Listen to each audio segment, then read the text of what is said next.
Never going back to 2019. So what will the new era look like? And most importantly, what is immediate that will affect the pocketbook and the outlook into next year so we can all get ready? Thank you for joining. I'm your host, David DuByne. Right along here with Ransom Godwin every Thursday night. Welcome wherever you are on this beautiful blue planet. We're going to take you through a couple hours of what do you think you can feel in the air? We all feel it. Something's changed to the point that you can cut it with a knife now. Before, perhaps, but now it's undeniable. There's something that pervades the undercurrent of our civilization. And as we go through this show tonight, we're going to try to talk about a few of these. And also, what do you feel? I mean, those listening out there, what do we feel? Is the world falling apart? Are we coming to some sort of cataclysm? What's the media broadcasting in terms of some sort of social upheaval? You look at the crypto market running. We're going to talk about that tonight because it's in earnest started. You know, the Bitcoin halving is coming in, I think, 50 days. I'll take a look when Ransom talks to see exactly how many days it is. But this time it's going to be different. You're going to watch and see the evolution of something in real time that you thought was never possible. Where you're going to watch something go with a true $2 trillion market cap to $100+ trillion in a blink of an eye. So much money's coming in, which indicates that money's going to leave somewhere. And this also broadcasts central bank digital currencies coming in. Talking about bail-ins on the banks or the great taking. Whether it's the weather systems, the climate systems. You know, one day in Texas, it's 90 degrees. The next day, it's below freezing. Same thing in Ohio. 75 degrees one day and then below freezing the next. I mean, the jet streams are out of their normal flows, incredibly visible for everybody. CO2 ain't the excuse, can't work anymore.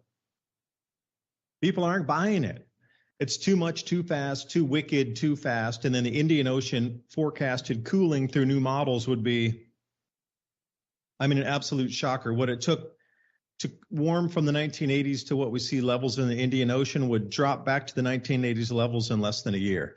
I mean, that would be a rapid cooling. And where you look, the precipitation's off. They got droughts all over Europe. They're destroying dams, but at the same time saying there's droughts. I mean, there's a lot to talk about, and you can just feel something's way off. And that's what our program's about tonight. So Ransom, I appreciate you joining me. I know we're going to, go through several different topics tonight, but those of you out there, please comment. If you're watching us live over on Rumble or in the YouTube channel, over on Twitter, throw some comments in there. We'll take a look at them through the evening here. And also, please remember to sign up for our show notes. After we talk, we try to just do 10 quick bullet points. I just sent those out to everybody who's already subscribed to the newsletter feed. Just 10 quick points. And I really tried to shrink it down this time because I, make it a quick one page, start a conversation with friends and family.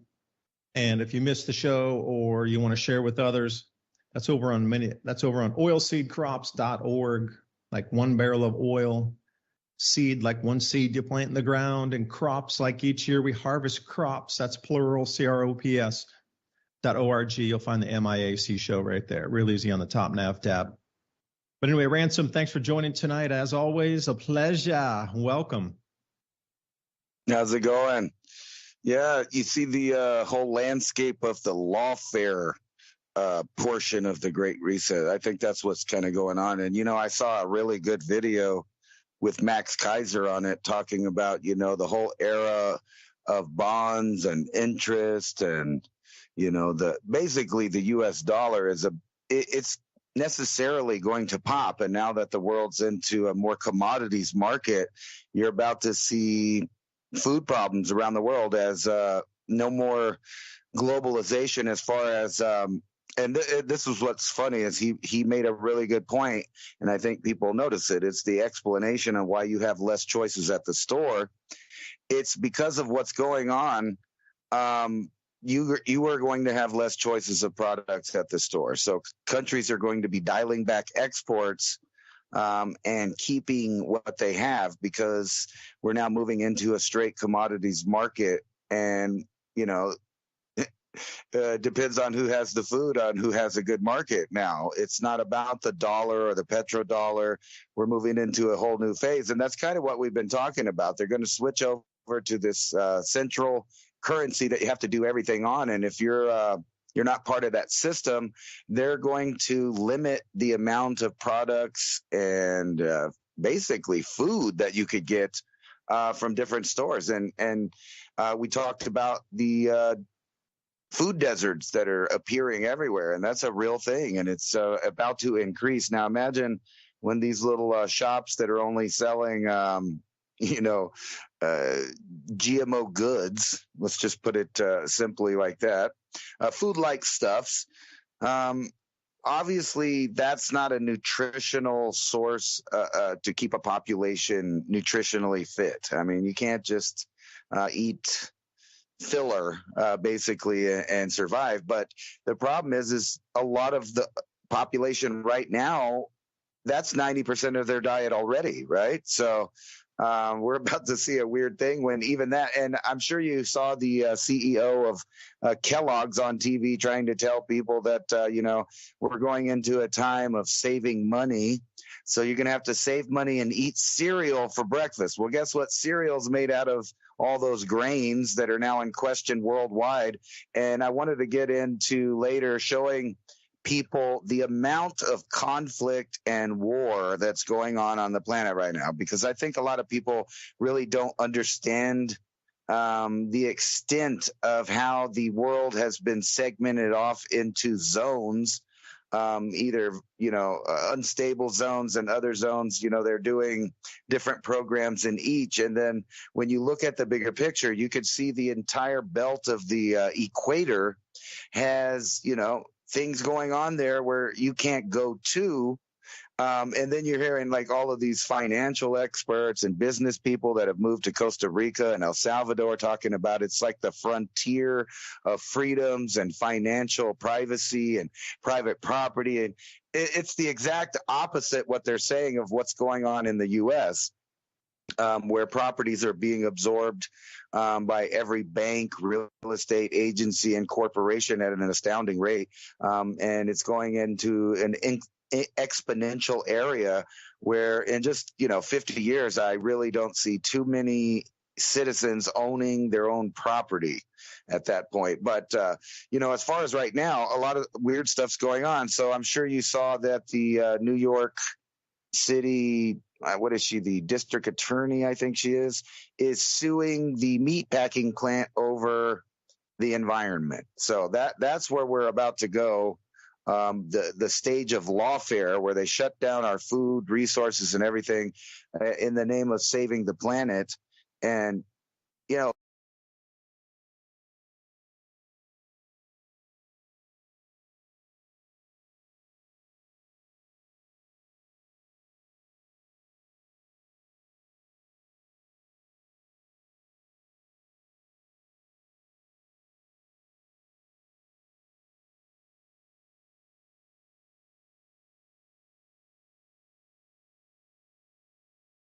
just looking back.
We're trying to solve the tech problem right here.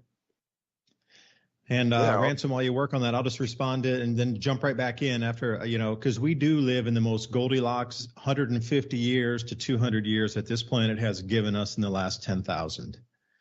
There was a slight era around 8,000 years prior where the temperature had run up far warmer than the medieval warming period, where there seemed to be a burst of creativity, and what you know as the Sumerians coming out at that time in Mesopotamia was preceded during this Goldilocks zone, which was a little bit longer than ourselves here. It was probably about 300 years of what's considered a Goldilocks period with very few cataclysms, stable weather patterns. And this leads to being able to have very predictable planting and harvesting dates, which leads to the ultimate. This is the ultimate for our society. If you do not have enough calories, you cannot solve problems. You do not have a viable workforce.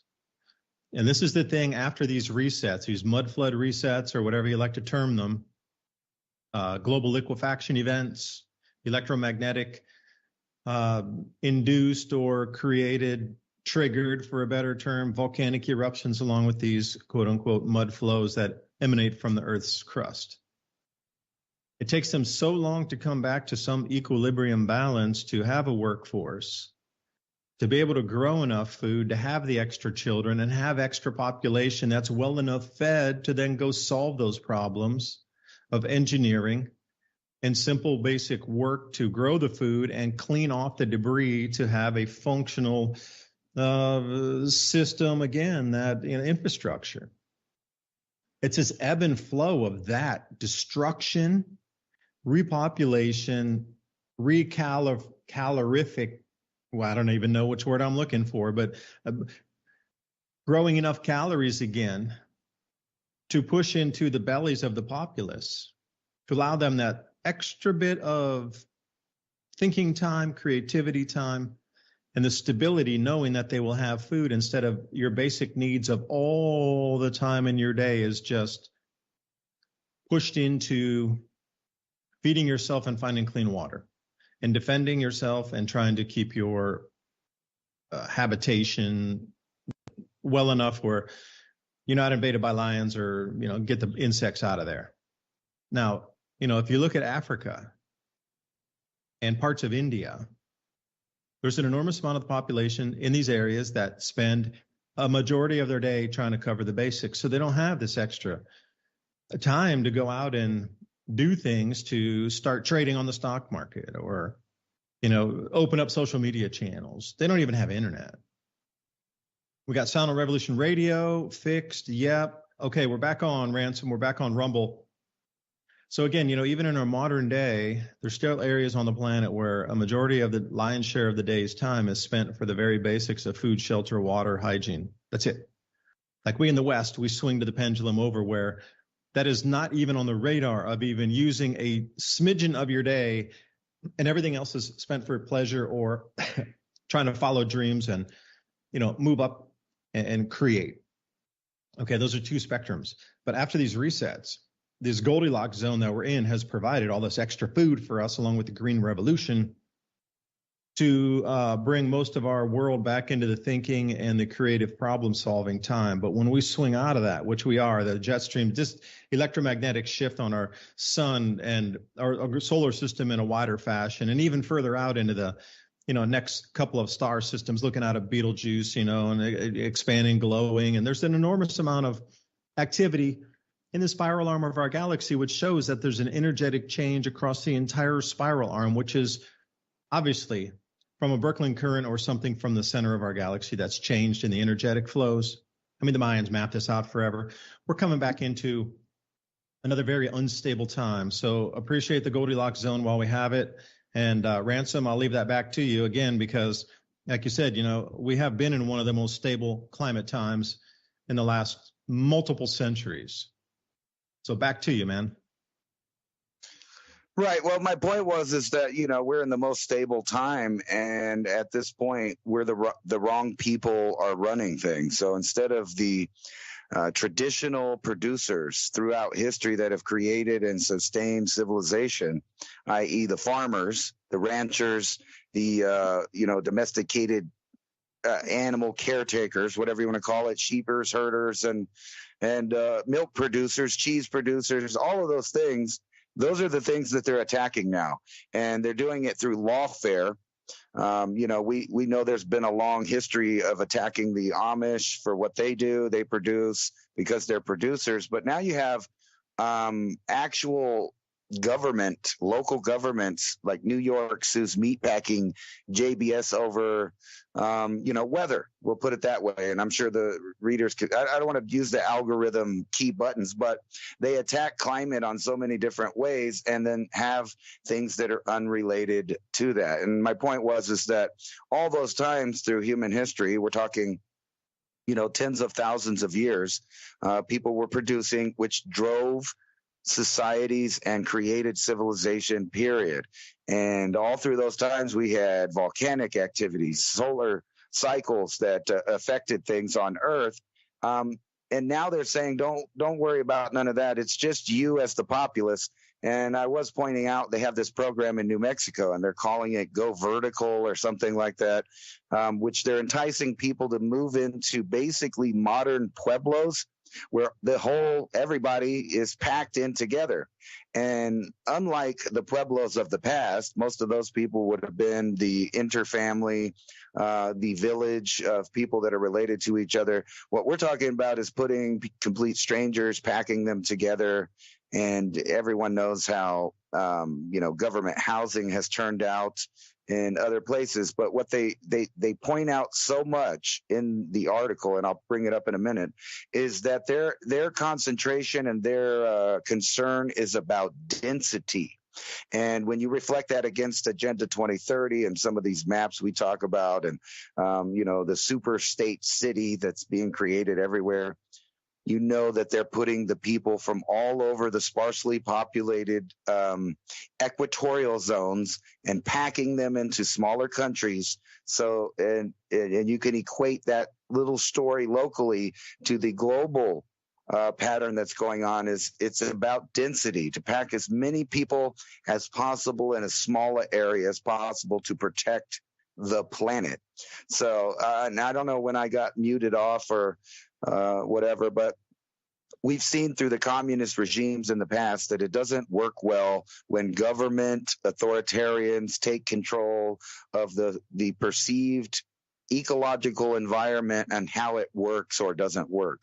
So I wouldn't trust the agreements of today on those same topics, or we'll end up with stuff like, we had to kill the birds off because, they were eating all the seeds. And then, all the bugs came later and ate up everything that was left because there were no birds to, run off the bugs or eat the bugs.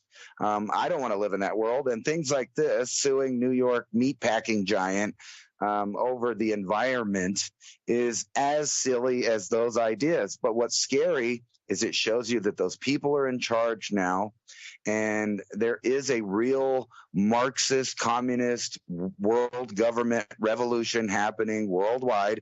And I wanted to point out to people that because we're in the most comfortable time in history, it's allowing this to happen, where societies are so lethargic that they believe any story told to them by an authoritative source without critically thinking about it or using deductive logic to see if it makes sense. They just don't do that. It's a straight feed programming. And I know that links into our last show about how we're going through an ongoing, transformation of blending the world government and their technologies with the day-to-day activities of humans living as, the living human being there in the human domain. It's all being controlled, everything. And when they start attacking the food, and you see headlines like this, suing the meatpacking plant, and then you see the CEO of a cereal company trying to convince you to not eat beef for dinner, but to eat cereal. And keep in mind that these companies are now introducing new ingredients of a protein nature that is an animal life, but is not meat, bugs. They want you to eat those. And they're not asking you if you really want to or not. They're just switching over. So everything's in the conversion phase right now. And a lot of people want this super big event to happen so they can go ahead and deal with it mentally and get it over with. But unfortunately, it's an incremental plan that takes days and weeks. Now, I would agree that it's rapidly happening faster than in the past. The incrementalism is becoming more and more increased in nature. It's growing exponentially. So all of the weird worries, but also the weird triumphs that we have to have as human beings are about to have their own singularities, each and every one of them. Are we going to accept a transhumanist society that's a top-down dictatorship, or are we going to have the classical firewalls against tyranny, which are local villages, communities, states, and nations that protect ideologies that include freedom and individual choice when it comes to living their lives and what they intake into their body. I don't think Frosted Flakes, in my opinion, I'm not going to argue with the so-called experts, is that filling, for dinner. But that's just my opinion. Yeah, when the people who know nothing about the integrated climate system and the integrated natural world ecosystem start to dictate because they saw something out of the corner of their eye one day, we're going to end up right back in the Great Leap Forward again.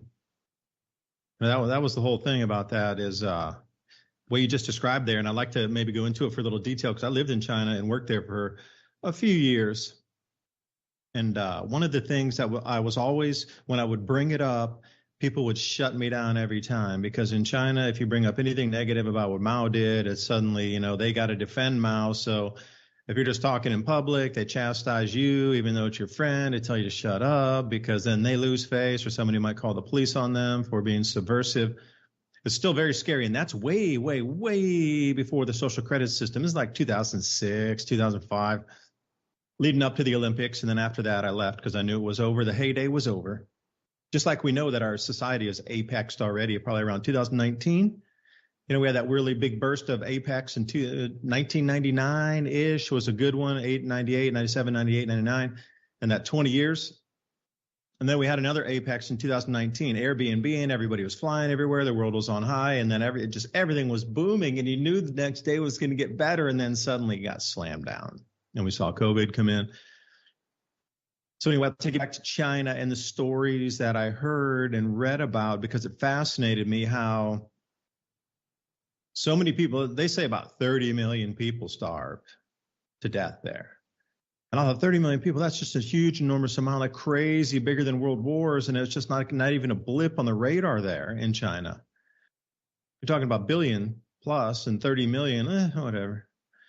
So here it is, the Great Leap Forward. For those of you fans of Chinese history, they always have these 5-year plans, and they try to bring about this one 5-year plan. I think it was like late 1950s, early 1960s, and this 5-year plan was meant to boost agriculture and bring China into what we consider the Green Revolution and copy America and Canada and everybody else that was doubling, tripling, quadrupling, 5x their crop yields. But they didn't really have the machinery that the West did, and they didn't have the fertilizers to the amount that the West did, nor the herbicides at the time, obviously DDT and that sort of stuff. But they were trying to do it. They were trying to do it. But then this whole thing about you mentioned the sparrows, but there were other pests that were on that same list. There were 4 of them. So here's where it gets into communists trying to plan. Mosquitoes, rodents, flies, and sparrows were all targeted as disease/food destroying the naughty 4. So then they started to go on this campaign of, well, the ones that could really get easily were the sparrows because they were the biggest. Rodents run fast. They could catch a few, but, there was a bounty on each one of these things also. But flies and mosquitoes, it's like clean up your tires or, clean up your water pots and your plant pots. Don't let the water sit there, clean out areas. That was the whole thing about, like, in modern day, you go to Singapore, Taiwan, Indonesia, whatever. You leave a pot of water laying around, people are going to scold you because, dude, there could be mosquitoes that'll breed in there. So they've really gotten on it here across Asia, because I'm here over in Taiwan, southern Taiwan now. And you just don't leave anything that collects water around because mosquitoes would get in there. And they do have this huge campaign warning of, don't let the mosquitoes breed. Look everywhere if you have any standing water. Go around your house at least once a month and look to see if you have any standing water, because mosquitoes could breed. If you got standing water inside the, drainage sewers on the streets, or for, overflow for the streets for rainfall catch. If you see anywhere pooling, please call the government. We'll come and fix it, because we can't have the pool there, because mosquitoes, they're really on it. They really, really get it. China was doing something similar back in the 1950s, early 60s with the mosquitoes also. But the big thing was the sparrows. You're right. Once they took that whole part of the ecosystem out, boom, everything, the food supply just plummeted to nothing. They're eating grass out of the fields to survive. And when I say grass, I mean like the grass in your front lawn. So this is the way it was. And the way I envisioned it, as some people were describing it, was like you had all these hundreds of millions of starving Chinese. Like if they would have come to an American lawn, they would have just fallen down on their hands and knees, just so thankful and blessed for the food, and just would have munched their way through the entire lawn, like that kind of eating grass. Like that level, really, it went to, because of communist planning. And, the top-down approach, it gets done, but it got done in the wrong way. There was no checks and balance. I remember there was also the stories of there were ecologists at the time across China. China was really evolving at that time. A lot of people, bash it and thing, but they saw the light, man. They had their plan. They had their 100-year plan. They saw it go from A to Z, and they were implementing every 5 years this transition to what you see China now was planned in the 1940s after World War II and early 50s. Like their vision of what China would be is what you see it now was their vision in the 50s. So they were trying to do these incremental steps to get it to where it is now. But these ecologists that were disagreeing with Mao all disappeared. Anybody who said anything negative about the program just disappeared. It wasn't they went to trial. It was just like, Mao, I think if you kill all the sparrows, we're going to have some food production losses. And they never saw them come out of the meetings. And they just disappeared forever. And the families would ask what happened. And then, the police would come and rough them up. Don't ever ask about it again. Those were the people who disagreed with the program. So obviously then everybody started to agree, oh yes, Mao, this is great. Kill all the sparrows, awesome-amente. But you'll start to, and speaking of mosquitoes, look at Brazil, what's happening right now. They released all those genetically modified mosquitoes, and dengue fever is now 4 times higher in the instances from last year than it was previously. So they released all those mosquitoes that were supposed to interbreed with the regular, the black and white striped ones. We call them zebra mosquitoes. If you see a zebra mosquito, those are the dengue carriers. Anybody who's ever traveled across anywhere tropical, you see a black and white one, danger, Will Robinson, right there. And they were supposed to be neutral, and they were supposed to have no reproductive capability. And then they let hundreds of billions of these mosquitoes go across the Amazonian areas and in Brazil. And then these mosquitoes over the last year, apparently, I don't know if they're breeding with something, and there's a cross of genetics or whatever. Not sure on the science on it because there's so little information. All they have is a correlation of you released the mosquitoes last year, and this year we got 4 times more dengue cases. That's a direct correlation. So they're spinning their wheels down there in Brazil trying to figure out what's going on. You got Lula that's under massive protest because of the farm subsidies and you think, and the farmer protests ripping through Europe are very much starting to rip through Brazil because of the very same policies trying to be implemented from the top down world governance system into Brazil, and they're not having it. They're not having it either. So there's a huge amount of strikes, protests, and they're, calling on Lula to step down and get out of your globalist boots because we're not having that here. Your farm policies are destroying our country and our livelihoods. It goes all around the country. Now we're seeing a full second continent start to get engulfed in these farmer protests based on globalist agendas. And, it's once there's one, then there's two. And when there's two, there will be 3. Which I will take you back to, if I could, the grandiose, amazing world that we lived in 2018 and 19. Do you remember when the central bank protests across the world were raging? every day. Hundreds of millions of people were out in the streets every day. And it was 22 countries at that time. And it was going to for sure be 23, 25, 30, 35. There, if you can remember, look back, there were hundreds of millions of people on the street demanding change from the central bank issuance of sovereign nation currencies that was being debased by the inflation, and the quality of life was so degraded that they were coming out in mass. I mean, hundreds of millions of people daily locking up countries. And then COVID came in. And everybody just went home. And you could see it. What's going to happen next? European farmers, if I may, just for a moment, talk about the European farmers. So we saw it in the beginning start as, well, the Dutch farmers, and they were trying to get their land taken away. So it was just the Dutch, and then everybody else was very much hands off, like it's just the Dutch. They got to deal with it. It's their country, whatever. But then those policies swept across Europe in a matter of less than a year. So what was happening to the Dutch, everybody was hands off. And they're like, whatever, man, your cows are getting, you have to, cull all your cows, and you can only have one cow per like 5 acres, and you used to be able to have whatever you wanted on there. But within management, because, that's the whole thing about European management style of farms is, a little bit more kind to the environment. It's more holistic than it is in the U.S. with the cattle feedlots. These farmers really, it's a small area. So they had cows running, and a lot of them wild, but they did feed them. They gave them grain, but they also let them grass feed in addition.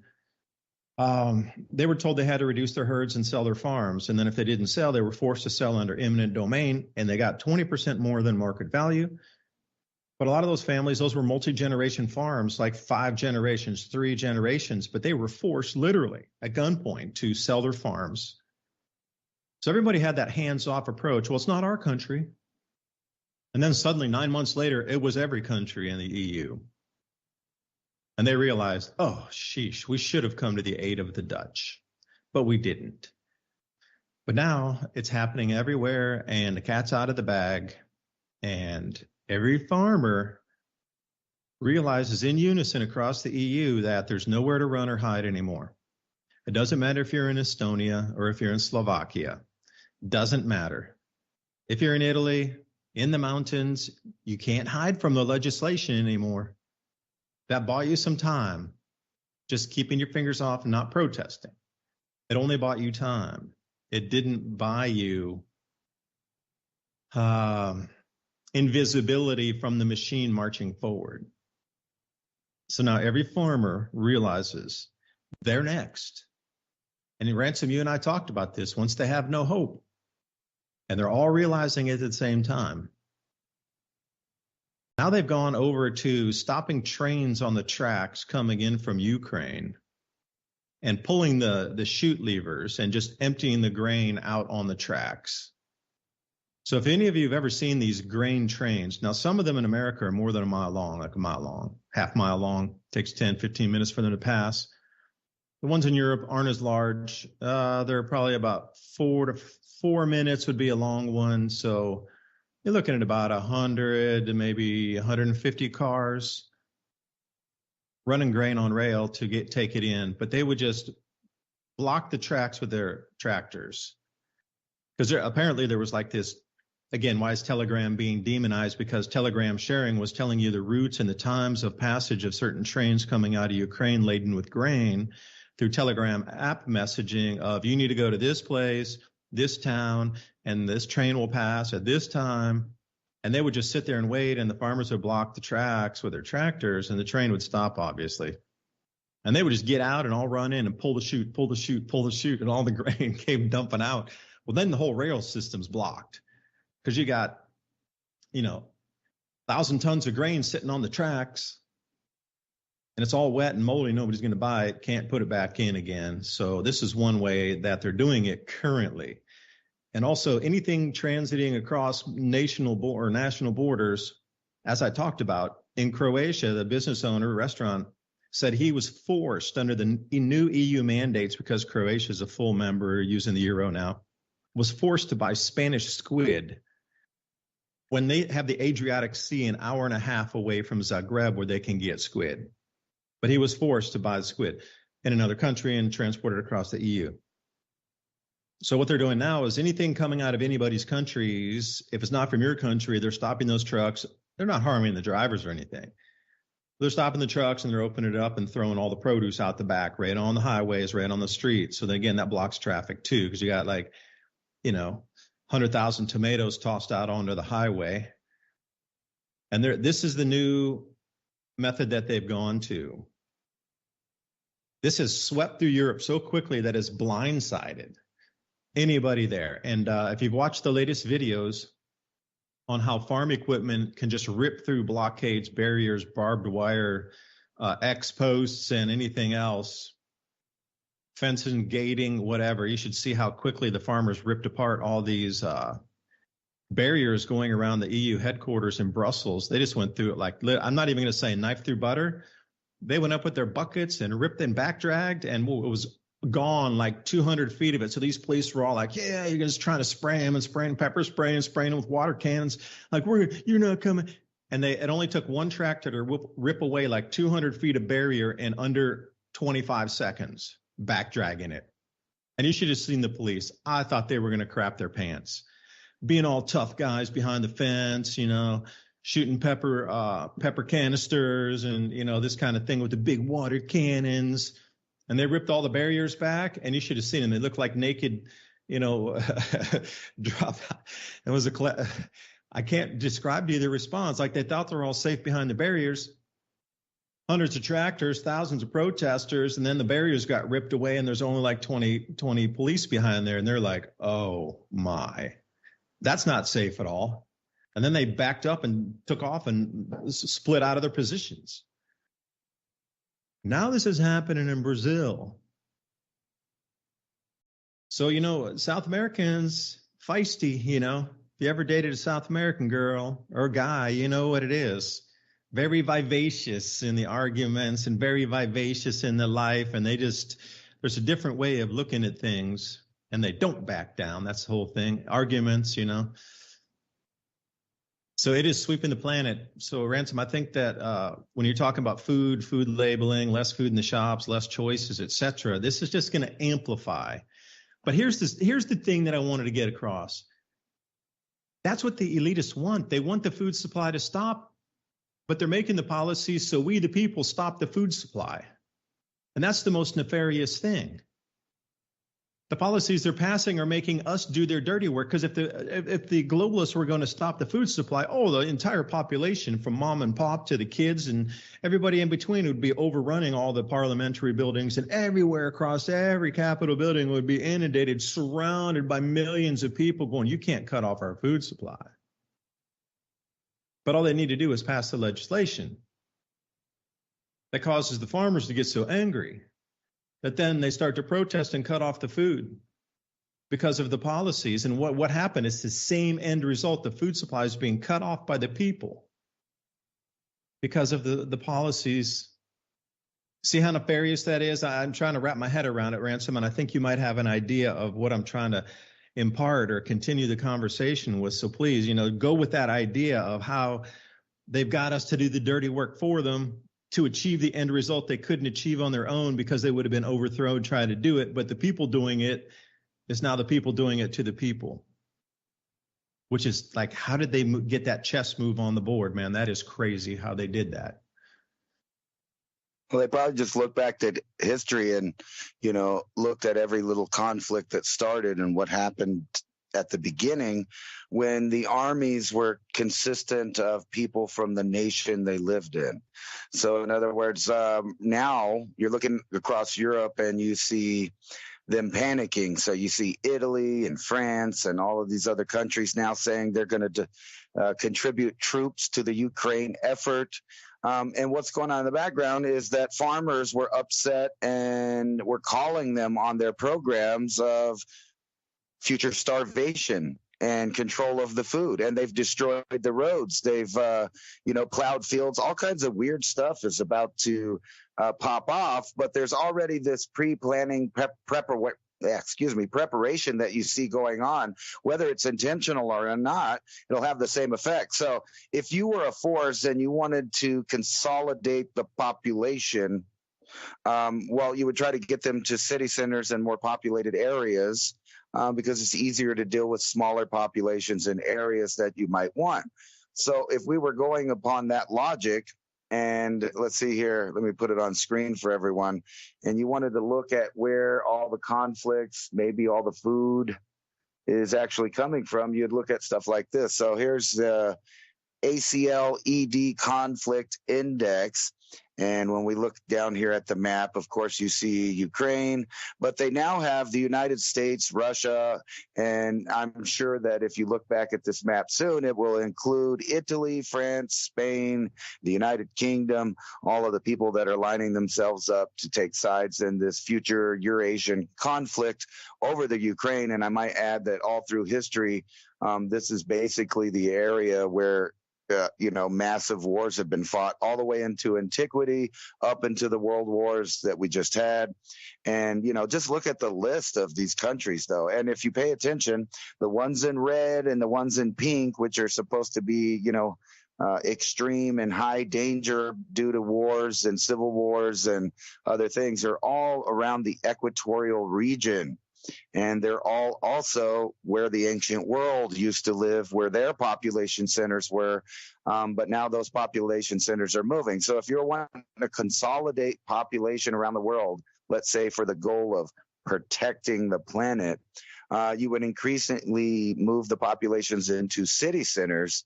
And then if you had to have conflicts out in the countryside, those people in the city centers may not like it or agree with it at first, but soon, when the food starts running out, they will agree with going out and dealing with the people that will be blamed for the stoppage of the food production, or the people that are, saying, I live here, I'm not giving up my farm, I'm not giving up my livestock. Those people will be blamed for the reason that the people in the city centers are not eating, and they will be happily moved along to join forces with people that are going out to destroy those areas, to remap civilization. And, obviously, necessarily the populations will decline on both sides, both from the cities and from the rural areas.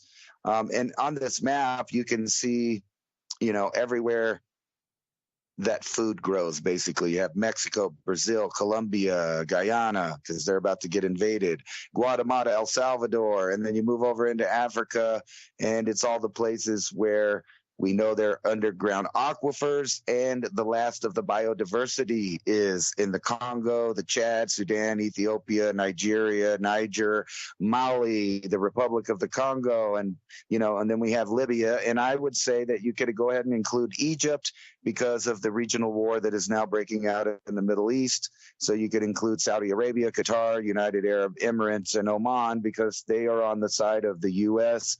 and Israel. And this expansion of combat is going to meet right here at the Black Sea in the countries of Georgia and Armenia. And it's pretty obvious to see that with this map right here, where you see conflicts or ongoing conflicts about to happen. And the last little space is these 2 or 3 little countries here. There's Buka, I guess, or Baka. I don't know. Baku, excuse me. I don't know how to say that. Yeah, that's exactly. The oil fields out there in the Caspian Sea basin. Right. So a lot of sulfur in the oil. They got it's heavy sulfur. It's really sour crude out there. Yeah, and then when you look at this map, so you can tell that that's the last little space between the two conflict zones that are expanding there. And then when you look over to the west, you see Italy, France, Germany, and all the countries that are now saying that they are going to join with NATO and that they are going to put over troops. What does that mean? It means that if a regional conflict happens, they're going to conscript the youth of Europe and the youth of the United States and anybody else that gets in the conflict to reduce their populations, and this is by choice. This is going to be by choice. A lot of people are going to join this conflict before it even gets to the conscripting point through the propaganda of the news media is telling it. So this is real time things that are going on there is about to affect not only worldwide energy consumption, but the food production.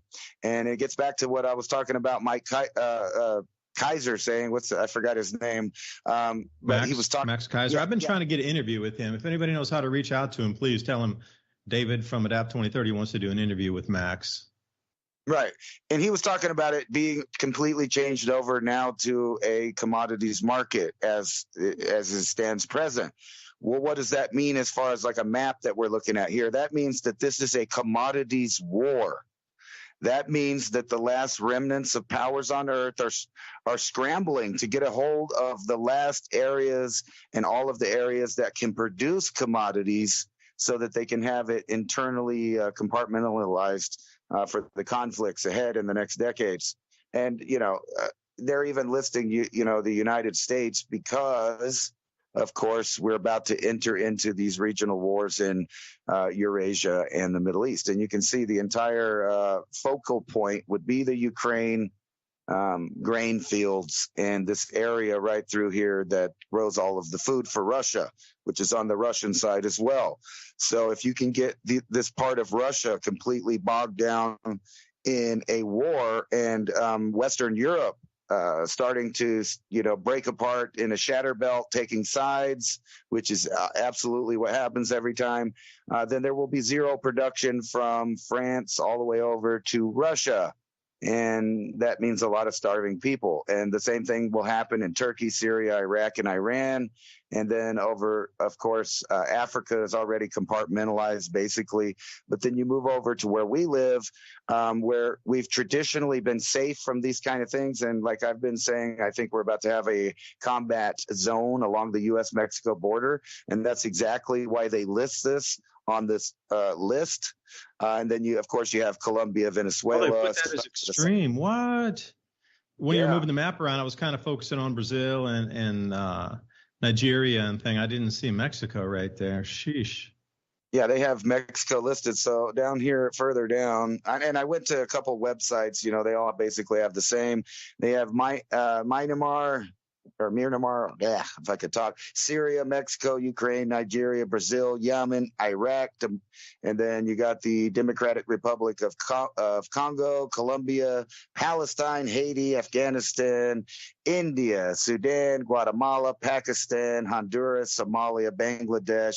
So basically everywhere that produces food in the world. And you can keep looking. There's South Africa listed on there. Of course, turbulent. And I would say that some of these countries that they're only listing as turbulent have actually moved into the extreme zone. And then over here, where they're, trying to convince people to give all of their the wealth that they have and transfer it over to these combat zones, and we're looking at the whole world burning up. And over here, we're suing the meat packing plant because, the environment.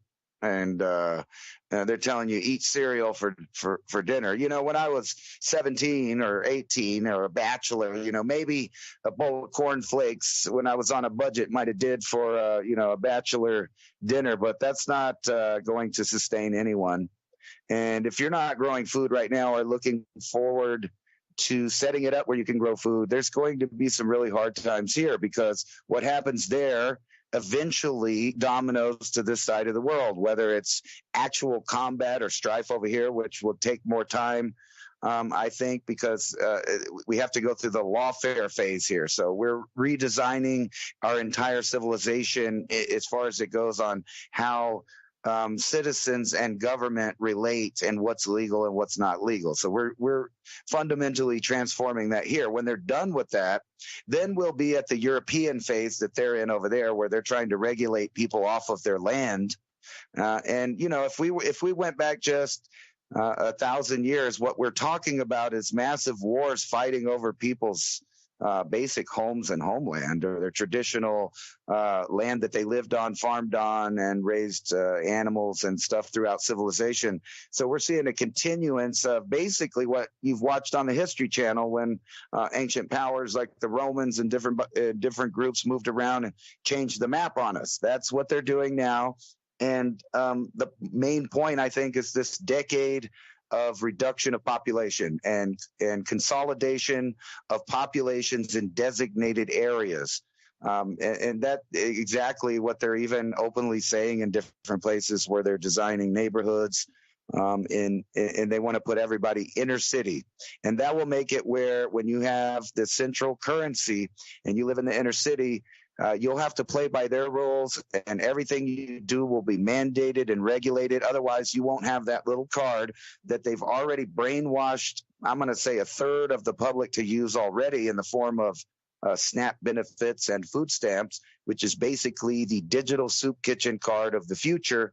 And we're there. And just imagine, as more and more jobs disappear and more war happens, only certain people are going to come out the other side of this transition with wealth. And those are the people that are playing the game with the system, or they've acquired wealth in areas that cannot be regulated, from Bitcoin to actual physical gold. But I do want to keep you guys in mind that physical gold, unless you have it hid really good or in a stable environment, let's say, you can look no further to World War II to see how a military force can strip an entire population of their belongings, including their precious metals, deeds, and other things. And I think you're going to absolutely see that unfold in the next couple of years, even in places like the Middle East and Europe, especially around the edges of these increasing hostility conflict zones.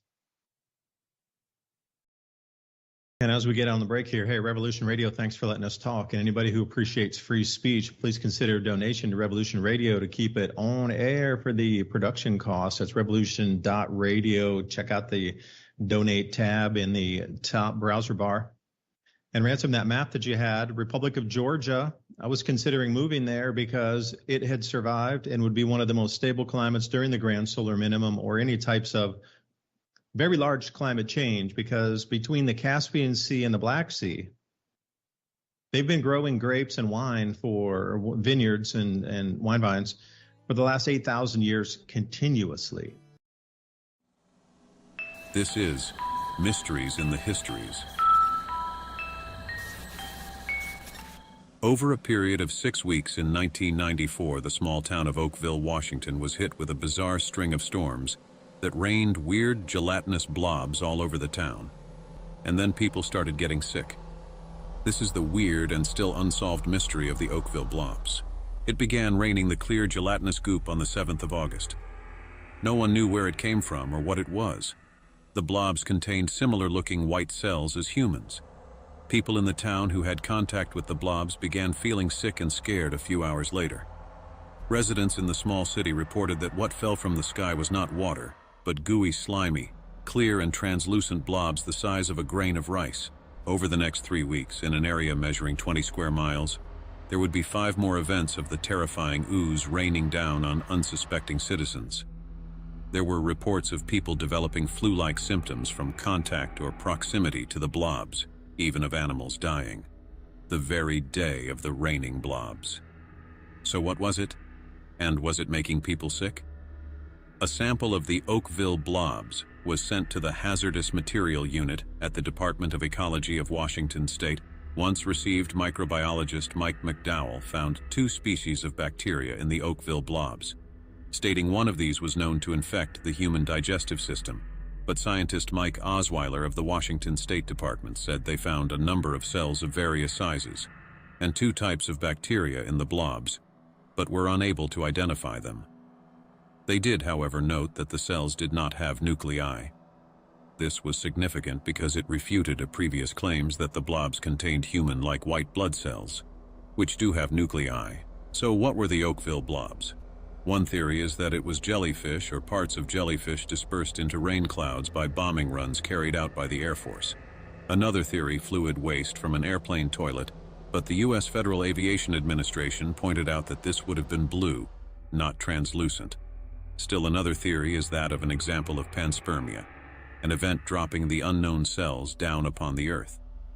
Panspermia is the hypothesis that life exists throughout the universe, distributed by space dust, meteoroids, asteroids, comets, and maybe even clouds of raining blobs perhaps. What if it was fluid waste from a UFO or UAP toilet? Just think about that for a minute. Ever since the 14th century, there have been reports of a substance very similar to the blobs in Oakville being found elsewhere, called star jelly, astral jelly, or astromyxin, named after the legend that it falls from the sky during meteor showers. What if the blobs never rained in the first place? that they emerged from a more earthly plane. This would require overlooking the witness statements of those who saw the blobs fall. But it has been a theory. All the original uncollected blobs have long disappeared, and there are no known remaining samples of the Oakville blobs, including at the Washington Department of Health.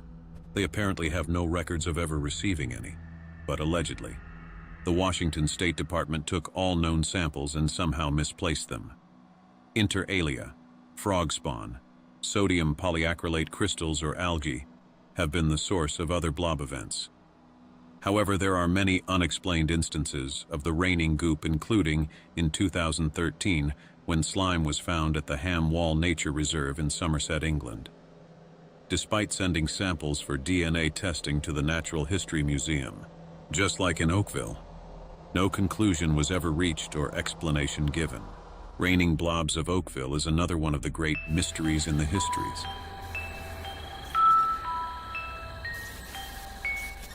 Sign up to our show notes email list and get access to longer episodes of Mysteries in the Histories just for signing up. Signing up for the show notes, you get behind-the-scenes thoughts and points we sometimes can't relay over social media platforms. Brought to you by ITM Trading. ITM Trading has spent the last 28+ years developing a team of expert researchers and gold and silver analysts to make this possible. Simply put, we build strategies which are historically proven to protect your wealth and assets through any economic downturn. 866-834-1422. That's 866-834-1422.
Hello? Hello, hello. And welcome back to the second hour of Mini Ice Age Conversations. I've been rambling for a full minute with my mic on mute. I'm glad you said that for me, Ransom, there. Hey, awesome advertisement. Really enjoyed that. Histories, mysteries. Make sure you do sign up for the show notes. Get those out to you on a weekly. And I was trying to frame how to bring in the second hour here. All these changes that we're seeing, it is going to be about food. It's going to be about, the economy. It's going to be about having the resources. If you're stripped of your resources, how can you keep something that can be stripped from you? Well, cryptocurrency, because I know a lot of people want to talked about it in the first hour. We were going to talk about this because there's so much happening that this, I do believe, is going to define and intersect and move like a strand of DNA together all through the rest of the year here into next year, obviously. But speaking of protecting, if you were going to have your gold stripped from you because you're trying to walk across the border or you're trying to walk across the countryside and people stole everything you had, you can only cash your gold and silver on your property, because if you have to leave, like in most times you did, you're going to be waiting a fair few years to get back to find that. Now think about Ukraine, totally cool country. When I was traveling in Croatia previously, it was like 18, 17, everybody's like, man, you got it. And the last time we were over in Europe too, around like 2013, 14, they're like, oh, you got to get up to Kiev. You got to get up to, Ukraine. It's the best country. It's the most lively. There's a whole bunch of investment. You got to get there. You got to get, like, everybody was raving about this place. And then you go and you looked how remote it was. I was thinking, damn, this is super remote. Like, look at all this countryside out here. Like, thinking about the Republic of Georgia as places to go to, set up for escape from the grand solar minimum, a stable climate, 8,000 years of continuous history growing wine, vines there, wine production. And you look at Ukraine, breadbasket of Europe for sure.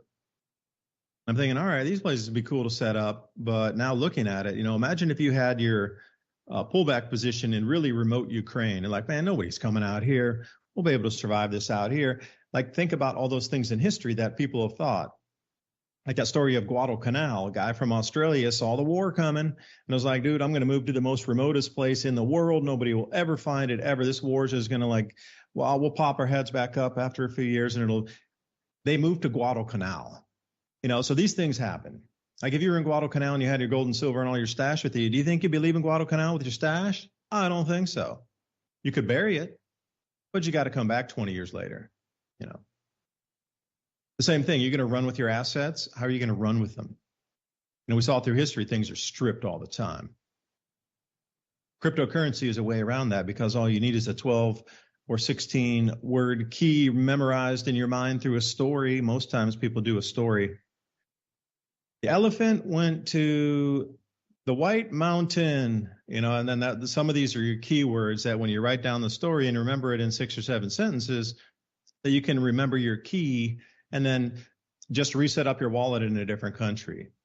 I mean, they could strip your mind. I get it. But it's going to be way easier to walk across the border with absolutely nothing on you, not even a scrap of paper, and go reassemble that pile of ashes somewhere else. So cryptocurrency is a definite way to move assets across borders. And as we look at what's going to happen here with this halving coming up, and I said I was going to look at the Bitcoin halving date. You can hear the rooster in the background there. I live and am staying out in the countryside of our Taiwan house. Again, staying in the countryside. There's the little dude telling us hello for the morning. You can get as remote as you want, but sometimes circumstances are going to require you to, on the fly, abandon your property and get it on somewhere else. You're going to have to leave everything behind for a minute. And then what?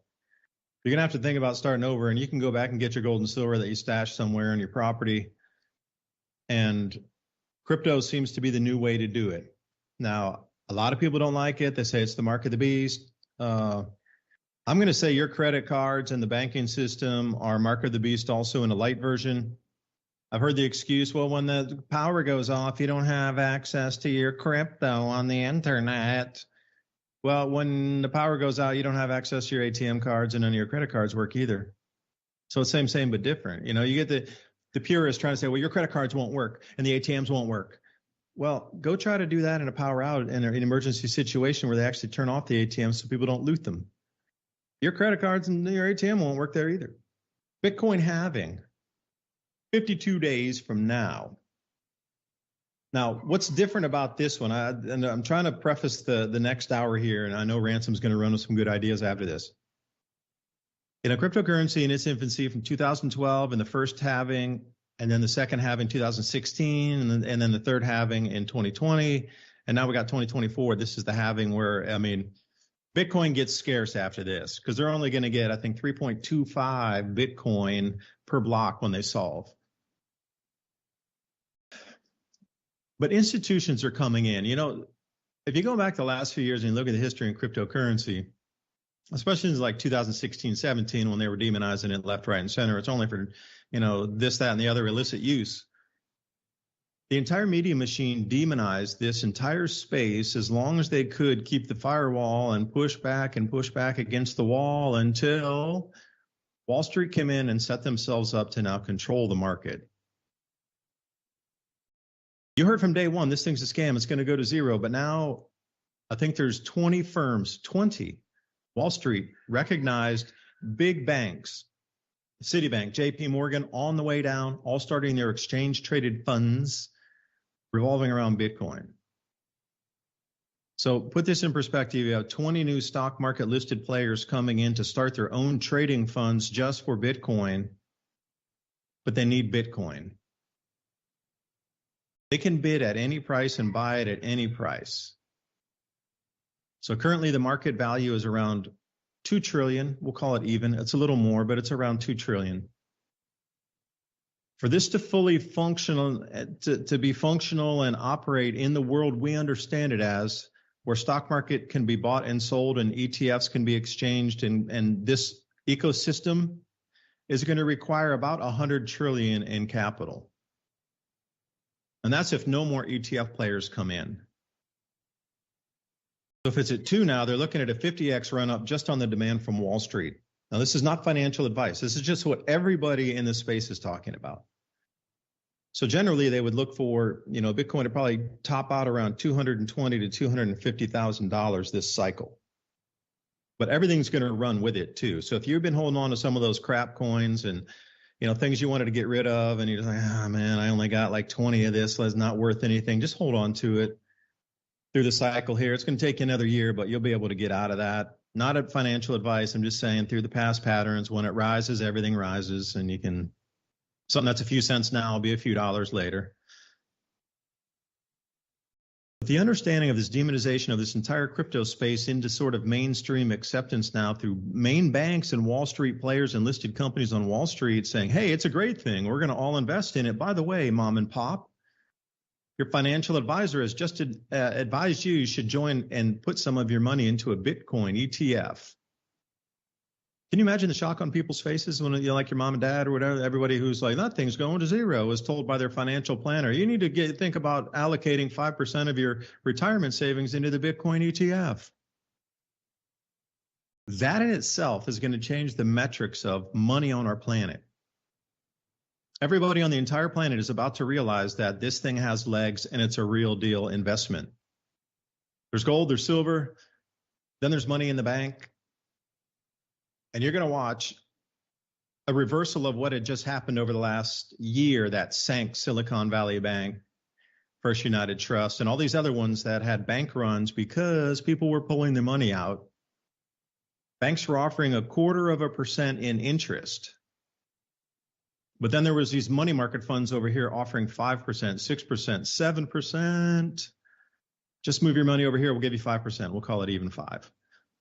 So there was a huge drain out of the regular banking system that moved money out of just savings accounts and checking accounts into money market accounts that offered you 5%. That was a huge drain on liquidity, which is still ongoing, and banks are struggling at best. That's why they keep talking about bank bail-ins, starting up central bank digital currencies because of the collapse of banks, because the writing is truly on the wall with this event. Like it moved. So do the progression of where it's moving. Where's capital accumulating right now? And where was it moved? You can clearly see where it's going to go. And this is how it's going to drain the entire banking system of the world and move it into cryptocurrency. So banks were collapsed, dozens of them, just from the movement of money from 0.25% into a 5% return. And we saw the banking contagion across the United States and the world collapsing, even Deutsche Bank having difficulties, Swiss Bank getting rattled to the bone, having to reorganize, getting bought out by another institution because they were quote unquote bankrupt. This is the reverberation from 0.25% money moving into 5%. Well, what you're looking at here with the new rise in prices with Bitcoin in this halving, and subsequently the next year as this thing screams above 200,000 of Bitcoin, you're going to watch that 5% money move and that 0.25% money move all move over into the crypto space. And anything that people have, they're going to be the contagion and the fear of missing out, the FOMO. This is going to move trillions out of our banking system into the crypto space. I'm just saying, get ready for it. This is going to be all part of that movement to collapse the system by giving validation that Bitcoin has legs. Now, if they would have done this in 2016 or 2012, 2020, it wouldn't have the same impact as it does now because the system is so precarious, and you saw that little money movement just collapse banks from up to 5%. Now, what if I was to offer you a 1,000% return on your money? What if the most conservative financial planner said, I can give you 100%. I can give you 100%. You can double your money by going into a Bitcoin ETF during this run up. That 5% is moving to the 100%. And all these people that thought that it was a terrifying idea, don't trust any crypto, are suddenly going to realize that they got duped and it's way too late and they better buy what they can because they got duped for the last umpteen years. And now suddenly Bitcoin's legitimate as an investment vehicle. Now, the amount of money that's going to move in this is going to shock and awe, because these ETFs before, I'll walk you through the last 6 months. Like, we saw a lot of bad things happening in the banks. So a lot of people moved their money into gold ETFs to be safe. Well, that money that moved into the gold ETFs over the last, say, year or 6 months all just fled and went right into the Bitcoin ETFs. When you look at these charts, one goes straight down, which is the gold money in the ETF, and the other Bitcoin ETF goes almost straight up in a curve. Like, the divergence is something you never, ever, never, ever, ever see these things. Market moves like this. I mean, they're making new terms for this because it's never occurred before. And Ransom, I sent you that slide there. Bitcoin has the largest gain in a candle ever in a run-up pre-halving. So with all the interest of Wall Street coming into the cryptocurrency space and the legitimacy of it given now to the entire planet's population that realized they missed out unless they buy it right now, there's going to be very little money hanging loose to go back into the checking account or into the savings account.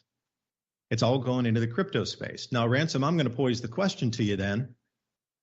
Like, if that much money moves out of our regular banking financial system and out of the stock market where people are going to trade out of stock, so I'm getting, a 3% return, I want to get into the Bitcoin ETF too. I already got my money locked into stocks. I just sell it and I swap it over into ETF. I can do that in about 15 minutes.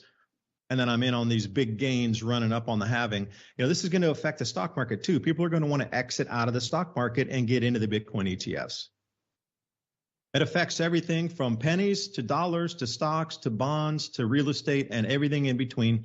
That money is going to move over to where the flow is the biggest. And this is going to be the largest run up in any commodity in human history in the fastest amount of time in human history. So, Ransom, how do you think that's going to affect the rest of our financial system? I'll let you run with that because I know you had some ideas on collapse here. Well, it seems to me that, I'm not an economic whiz or anything, but I've been paying attention to people talking, and almost all of the investors are saying things like all of these tech companies are about to pop. Because they've reached their max reach as far as potential customers to join their services. So it's going to plateau off. But in the meantime, it seems like a lot of money, not only government monies, but banker monies, is moving in and out of different tech companies like Meta or, social media companies even. And all of the money is being moved around in a way that the average Joe can't see what's happening.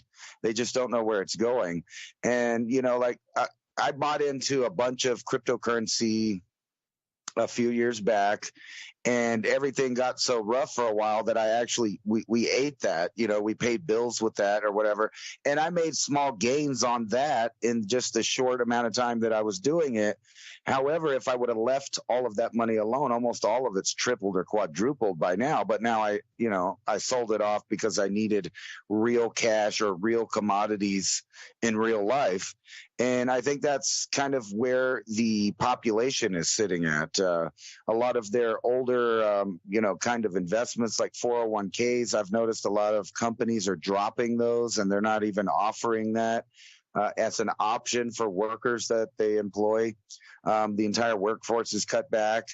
All of the traditional transitional wealth through generational means has disappeared. People have lost their land, the bulk of the money that the value of what they had.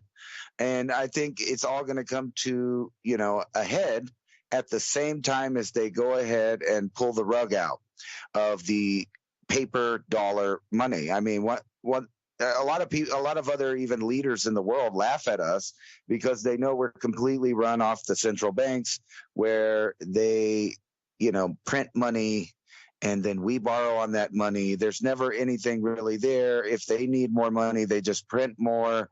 But what they get is physical, actual products, produce, and wealth out of the exchange. And they're running out of, stuff to take at this point worldwide. So I think that's why they're ready to go ahead and transition to a new system.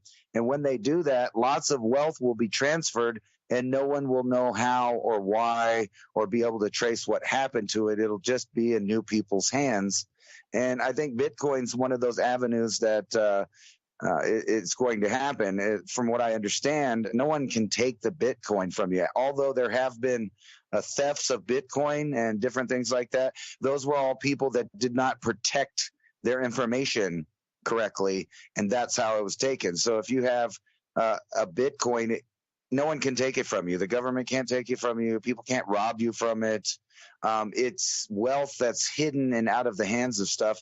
And that's why the governments haven't liked it. But now that they know they can just absorb it or create an equivalent that, both of them are basing on a market on each other after a while. Where did you put your money? Did you put it with these guys or did you put it with these? Somebody has to fail. And when they fail, all of that wealth just disappears seemingly to the people that had real assets like properties and investments and things, or even,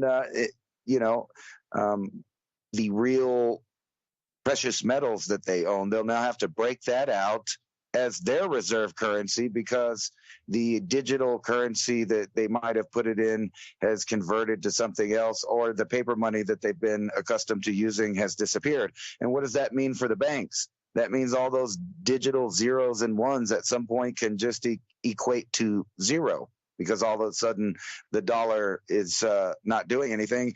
And at that same point, that's when you'll see the distraction over to war and food really start pushing. And there's been so many people talking about the bursting of the biggest bubble of all, which is the Federal Reserve-backed piece of paper. It's not based on anything. And now that our country doesn't really make anything, our GDP is not really worth what it was, because that's people we're talking about. And although we have a lot of people, those people no longer produce. And it's the biggest transformation of wealth in human history. And Obama is actually the one that coined that. If you remember, he talked about how energy prices had to go up necessarily, and that there needs to be the biggest transformation of wealth in human history. And that's indeed what's been going on since his time. And how many times has this cycle actually went through where they moved the money around in this, shell game? Basically, you can go back to Enron, the banker bailouts, all of this stuff. It's just where money just disappears and people don't know where it went. Or you could pick other more geopolitically involved things like 9/11, where lots of money was transferred or disappeared. And that's the direction you're going. So if you're not actually accumulating things that can keep you alive in real time, you might be in trouble, because things are kind of turning nasty. But they always have the ability to keep an economy afloat through war. So, we may have another slight fake economic growth or something like that for a period of time because all of the new deals are being made. But eventually the small guy is left with an inflated paper dollar. And then who's the Weimar Republic then? I mean, that's kind of the joke, right? Everybody's joking about that our system of the dollar is actually based on nothing.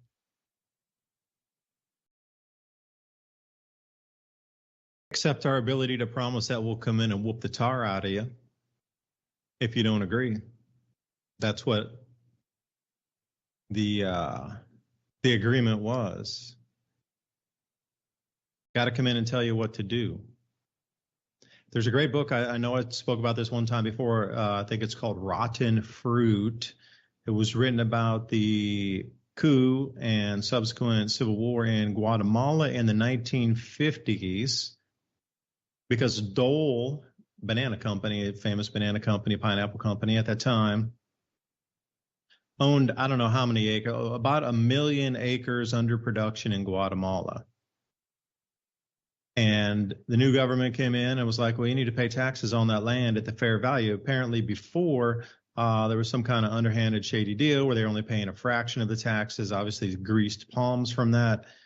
And new government comes in, I think it was 57, 58, somewhere around there. And they're more of a, populist type thing. Say, well, you need to pay your taxes. You own an enormous amount of land. You got everything for bargain basement. You're not even really paying any assessment on that. So you have to start paying taxes on that land. And suddenly, lo and behold, the government dissolved under a civil war. And then who was installed? Somebody more favorable to the banana company. So you got to realize that civil wars are fought over fruit and taxes on farmland in the 50s.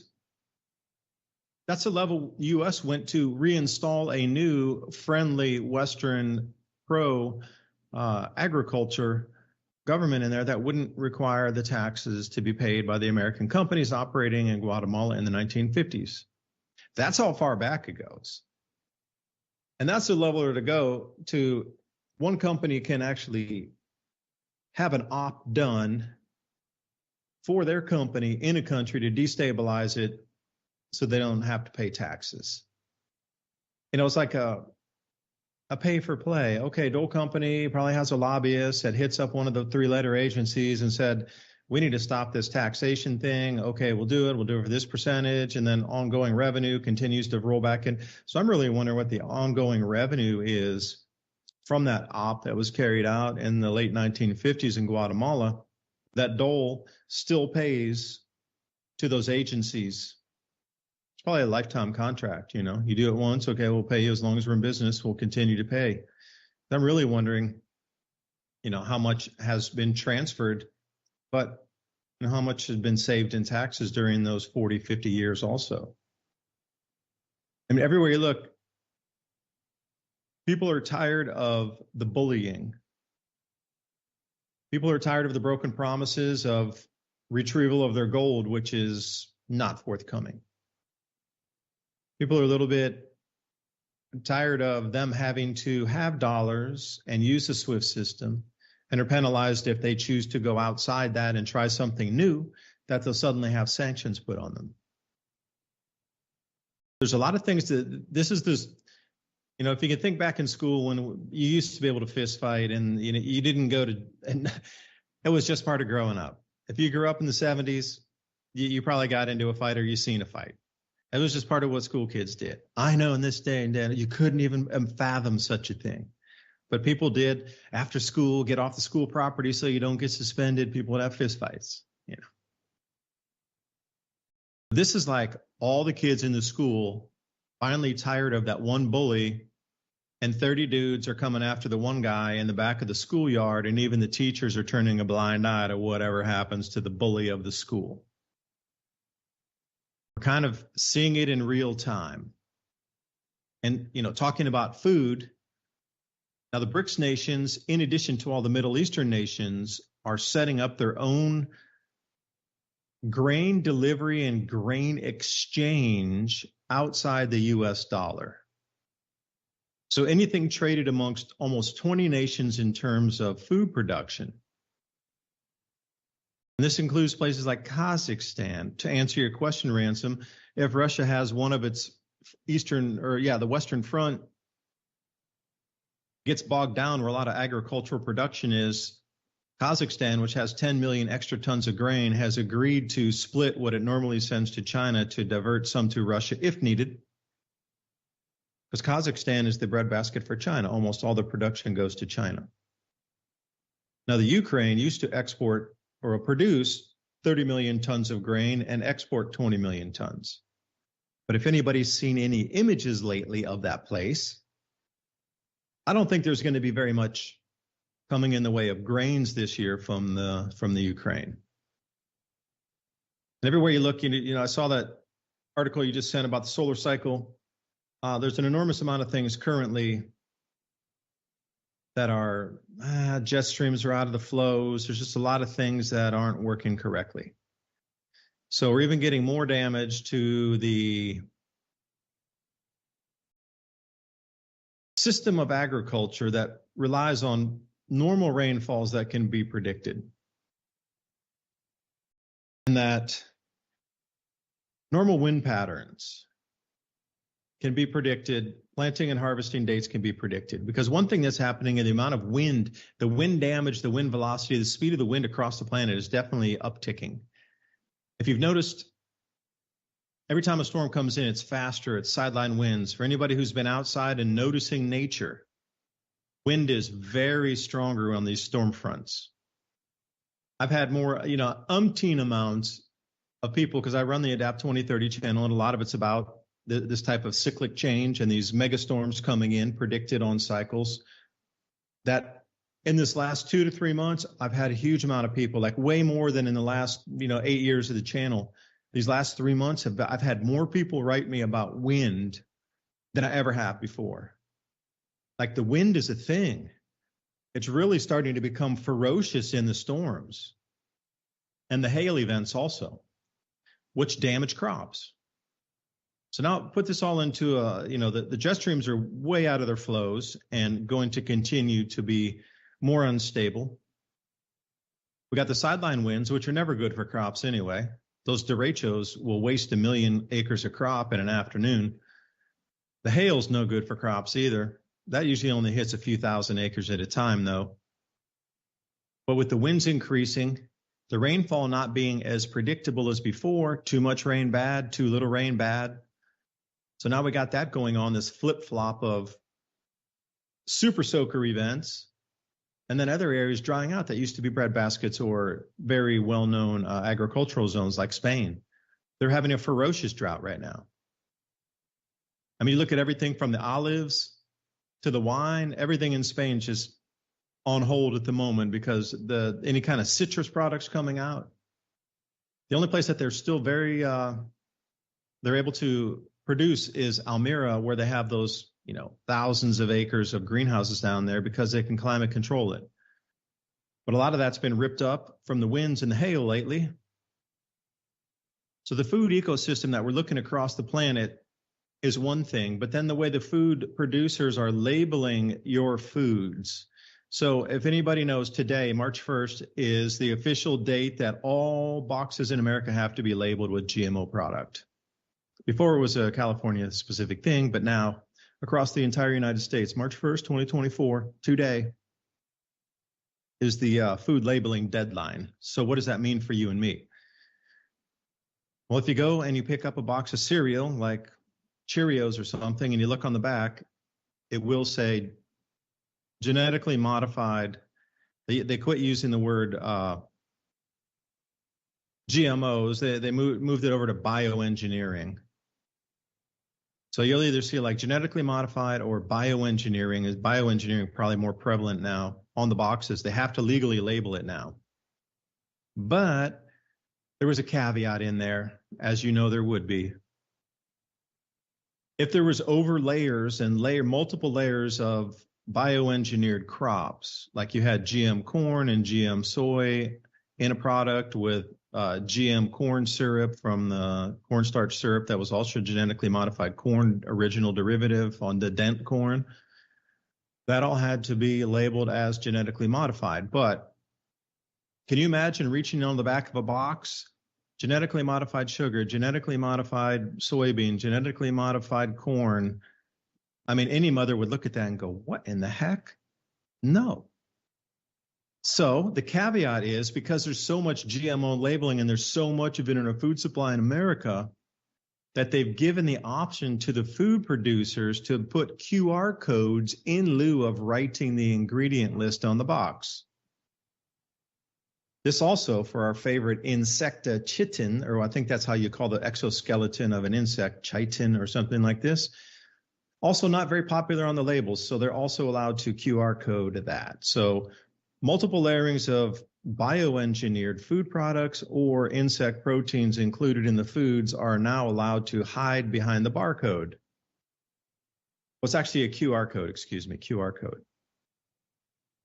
So they have these apps that you can download on your phone, and you'll have to go through the store, and you'll have to scan each box, and then it takes a second or two, but eventually the ingredient list will pop up after you scan the QR code.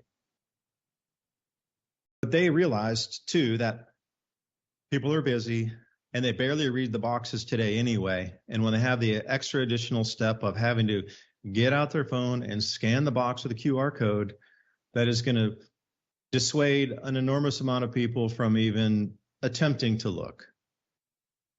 The same thing with a website. If you make somebody else click once, 50% of your traffic drops for one click. One scroll of the mouse going down the page off of the fold drops your percentage 25%. That's for one scroll down the page. If they have to click one box, 50% of your traffic's gone. So think about the complexity of downloading the app on your phone, bringing your phone with the app to the store, getting out your app every time, getting the box off the shelf, scanning the app, and then reading the app or reading the ingredient label off of each.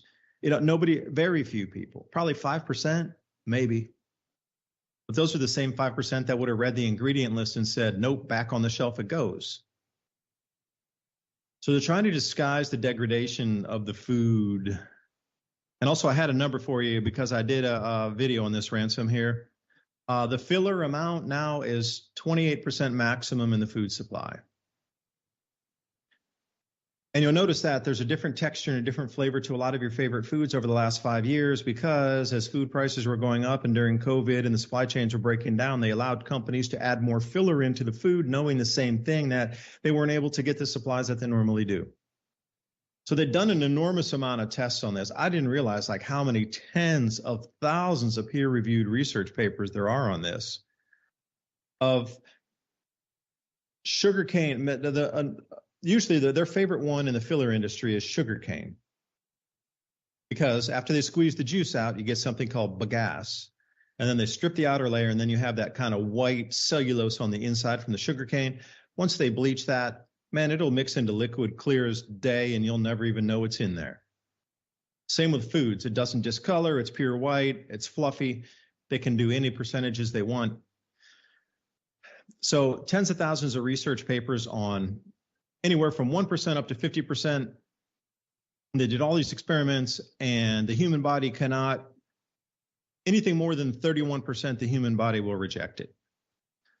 So they were able to pull these percentages up to 28%.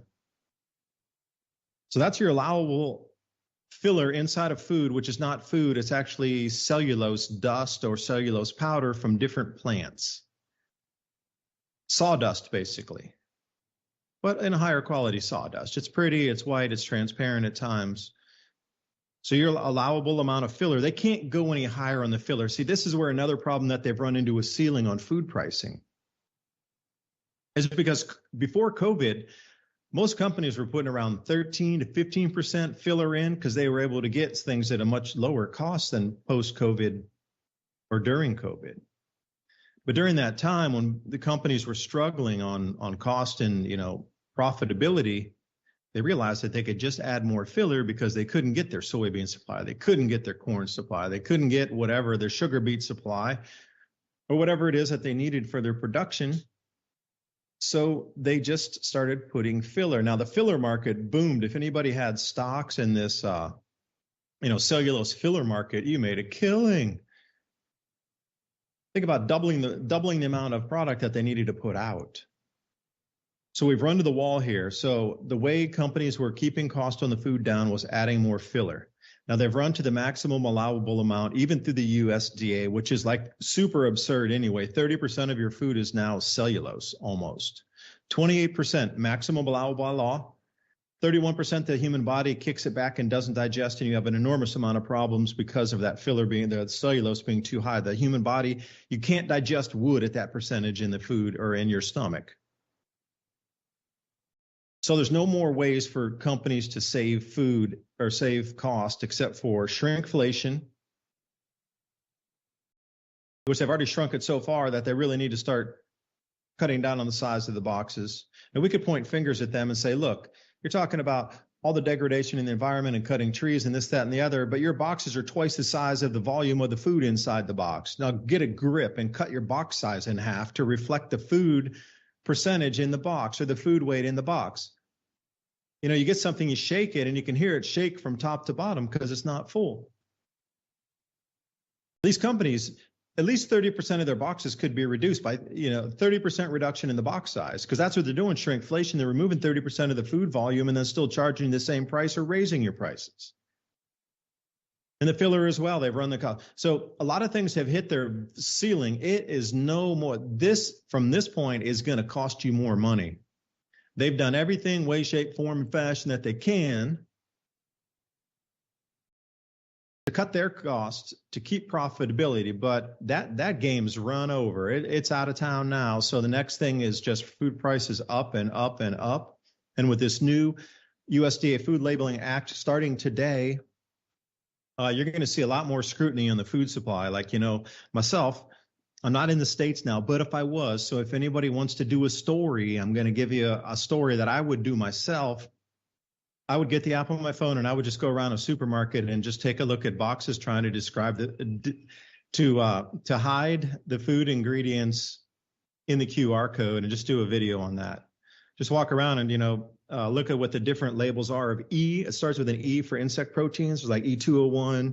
There's a whole bunch of different ones now. There's dozens of codes now. Before it was just cricket protein, but now there's like a huge amount of them, caterpillar proteins, all these kind of things. So each of them starts with an E, and then you'll have to look at like E010 or E100 or E201. You have to look up and then find the reference code for what the E is. Because even when you go in the QR code and it says like E101 or something or 010, they're not going to tell you what that protein is. You'll have to go to another separate app and look up where the insect proteins are classified by the E designation. So it's going to be like a two-step process. Now, very few, that's like 1% of consumers will go that far. But if you're going to do a news story on this, especially with the labeling coming on, you're hitting the day right now. I'm curious myself what's disguised inside those QR codes that's not forthcoming on the labels that they want to hide from the public. Like, that's a breaking story for me. But I'm in Asia and they don't do the same thing here. Everything's still labeled. There's no QR codes on the boxes. But anyway, Ransom, I was trying to answer like 6 or 7 questions from our previous hour because I took notes. So anyway, I'm done. I need a drink of water. Actually, I was wanting to hear kind of how it's going. I mean, you've been traveling, getting to see other people in other places. And, when I think about that, I compare what I see where I live. And unfortunately, I live near a place I grew up. So I'm able to, put 2 and 2 together when I see generations of people that haven't made it to the future, or if they made it, they're severely diminished by the world.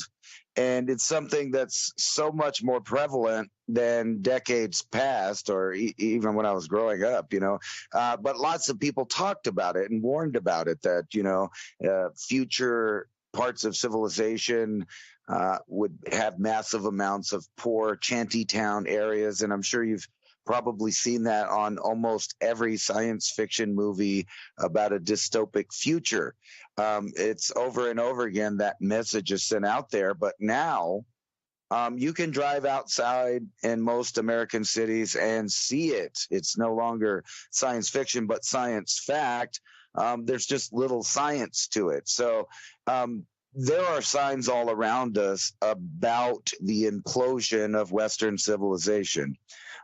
Most people that probably listen to this show or watch these channels know that's not really even in dispute. There's so many programs working at one time, and we kind of went over the one that was war. That's kind of obvious to all people and always a trigger for fear. But on top of that, you stack this changing environment of the mentality of people that think they're free. So if you went back to the 1980s and even the early 1990s, all pre-genetically modified ingredients, there was a boom of choices, a boom of new products. That was the hook. If you remember, there was new junk food of every kind. There was new ways to eat dinner. There was, life seemed like it was very promising to those people that lived in the Western world. Crime rates were going down. The style of living was going up. Standard of living was going up. But now you've seen all of that reversed in the last couple of decades in, like right on cue after 2001. So that was the cue for you to know that they have decided that the eras have changed. We're now in the time of Aquarius, and everybody kind of realizes that, whether you're religious or you just keep track of the precession of the equinox and which phase we're at in it, that time has changed over. So we're in a new time, and all of these groups that sort of created the whole field of technocrats and eugenics and engineered civilization are all pulling their ideas and their plans out right now. And I was kind of going through, some of these articles to show people different things that are prevalent in our time. And one of those is microscopic nanotechnology. And this is becoming ever more a reality. And you were kind of speaking to that same thing, but on a genetic level. And we've talked about this many times. Our entire ecosystem and biosphere has been changed since about the year of 1991, I think. And then by, as the years progress, more and more of that product hit the market. And now, combined with what you were talking about, adding fillers to it, new compounds that really you have to educate yourself really good to know what each compound does and what it does in combination with the other compounds that might be present.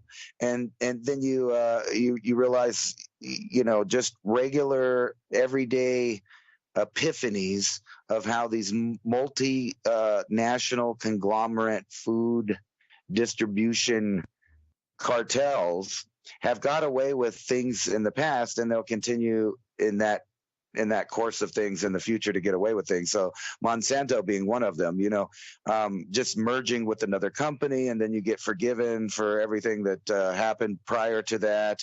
Well, we'll go ahead and admit to this one guy and give him some, millions of dollars, because we'll admit we did wrong to this one guy, but not everybody, not the entire ecosystem. And when you really get into that, that all of the food producing countries not only are now in danger of war, but they've been toxified for the last 2 decades with things you couldn't believe, but mainly glyphosate. And you look at like Brazil, for example. I mean, they went wholeheartedly and believed in every bit of that. So that is all in the environment. And then you have now a toxic amount of heavy metals, an amazing, undeniable presence of plastics of different and various kinds.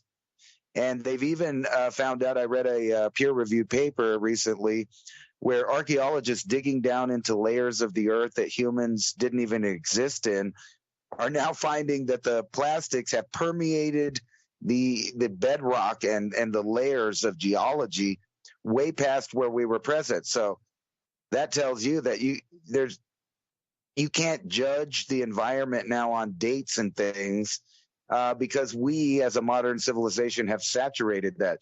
And that just kind of works into the plan of a reset of ideas. And, I saw this lady on Tucker Carlson. I don't know if you watched that. She got to live through the entire transformation of China through the years and then moved to the United States sometime in the 80s. And the way that she describes how easy it was for her civilization to transfer to a new civilization. And, I've talked about this many times. All you have to do is control the mindset of the youngest generation. So that of 20 years old that's actually out in the world. So about that age. And if you can convince them on certain ideas, they will have a revolution of ideas and replace the planet's previous civilization in no time. And if they were infected with the Marxist ideology, like they were in China, everything old has to go. And I mean everything: chairs, paintings, documents, ideas, and eventually people and ways of thinking. They have to go. So I don't know if the people of the Western world believe that they're somehow safe to this kind of tyrannical changeover and mindset of government. But I think we're all about to find out, because, it's clearly and plainly obvious that the countries of Western Europe and the United States have converted to a new style of thinking, a new economic system, and a new military attitude towards the world. And that is a complete banker bought out communist crony capitalism, a merger of these all ideas, so that every last human and every last resource of the natural world will be monetized. And you were talking about those little codes that they want to put on everything.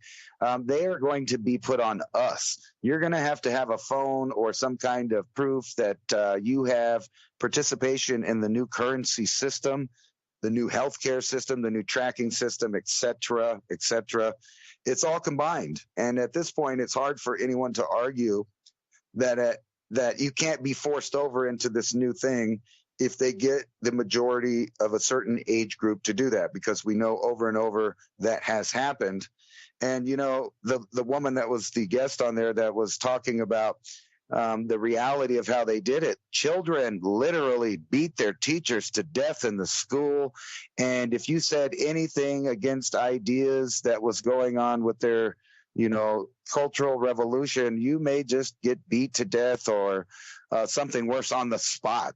And we're talking children of ages to like 10 to 20 years old, in that age range, grouping together in mobs, taking what they want, destroying private property, changing the rules by default by,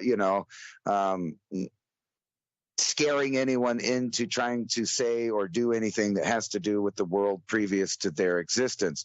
Now, when you look out at the culture here in the United States specifically, and we see these same kind of things happening en masse. We've seen it for the last couple of years, where it's formed into an actual physical force that has destroyed billions of dollars of private property and commercial property, to the point where they have changed the entire method of delivering food to certain major metropolis and metropolitan areas. And we've seen the birth of the first communist, food store in Chicago, which inevitably failed, obviously, if we know history. And I guess I'll just leave it at that. Not trying to rail against the past, but it's obvious that certain things in the past are being pushed on the generation now. And if we don't get our house in order in the local area and teach kids how to grow and produce for themselves, they're very prone to turn into massive amounts of people that feel like they're entitled, or that they can just take what they want until there's nothing to take. And that's a very similar outcome to manipulating nature, as far as killing off animals to do a certain goal, or even, in my opinion, rewilding animals that don't belong in the modern ecosystem. So if you wanted to change the ecosystem and reduce the amount of people, I guess that would be a good idea to, repopulate and move everybody to a area of a dense area. And that's what they've always used to convince people that there's too many people in the world. And that's always been the truth. There's never been an overpopulation problem. There's always only been a population density problem.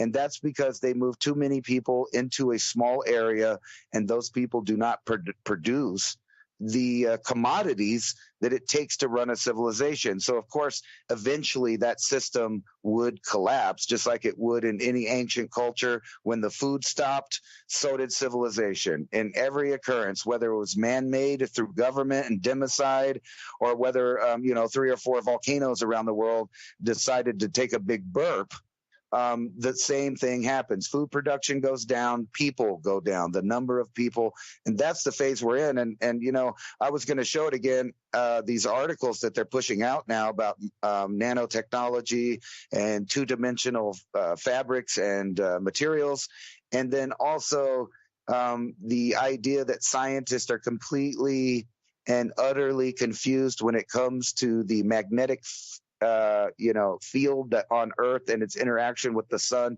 and then also the 11-year cycle of the sun. And it's more kind of propaganda telling you that, hey, watch out, the sun might turn everything off for you, and things might be hard, so you better hurry up and get on the digital currency. And even though the satellites are down, they might have those little scanners working so that they could read your wrist or whatever to find out how much social credit score combination with actual funds that equated out of the dollar system, where they took like 100 to 1 of your worth when it transitioned to the new system. Is that too sci-fi, or is that something that you can see with the events happening right now going on, and especially with and you've talked about it a lot. Once it's at that system, that's when they can ration. That's when the rationing happens, whether it's a real supply chain problem or a real supply problem for the demand. It doesn't really matter if the governments or the controllers to the keys say it's a rationing time and we need to ration.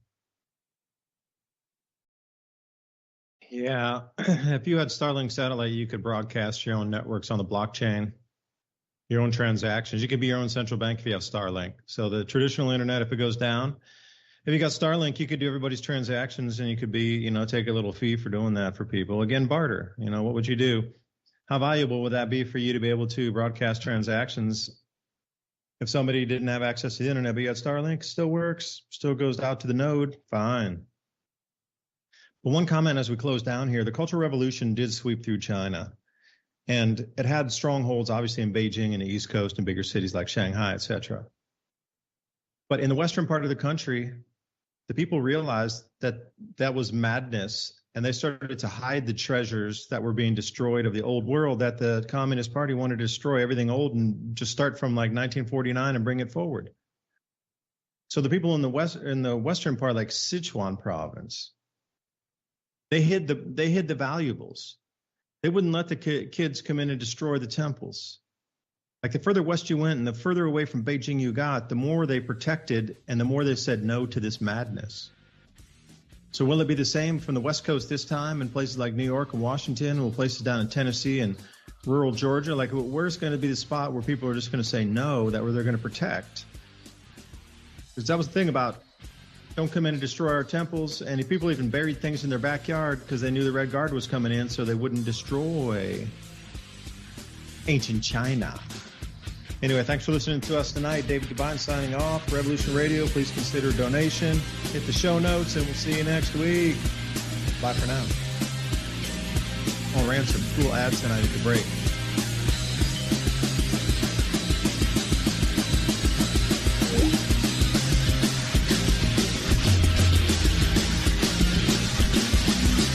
Thank you for listening to Revolution Radio.